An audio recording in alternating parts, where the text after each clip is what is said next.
भारत की सनातन संस्कृति में भगवान राम की कथा केवल एक कहानी नहीं, बल्कि जीवन का आदर्श है। इस राम कथा को अनेक संतों और कवियों ने अपने अपने ढंग से लिखा और समाज तक पहुंचाया।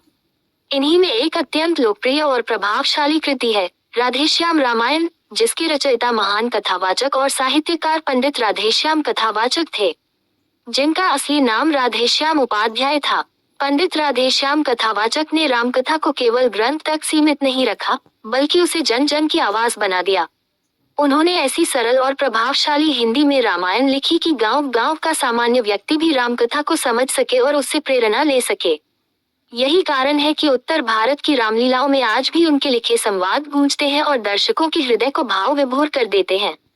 रामकथा। लेकिन राधेश्याम रामायण की विशेषता यह है कि उसने रामकथा को मंच, अभिनय और लोक संस्कृति से जोड़ दिया।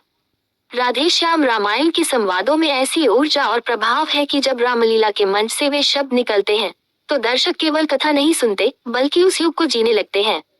श्री राम का त्याग, लक्ष्मण की निष्ठा, सीता की मर्यादा और हनुमान की भक्ति, सब कुछ जीवंत हो उठता है।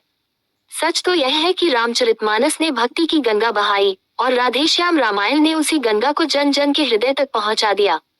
ये ग्रंथ केवल साहित्य नहीं, बल्कि भारतीय लोकजीवन की धड़कन है।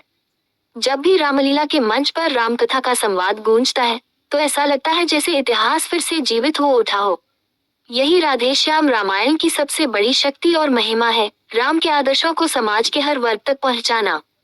रामकथा केवल पढ़ने की चीज नहीं, जीने की प्रेरणा है, और राधेश्याम रामायण उसी प्रेरणा की सशक्त आवाज है।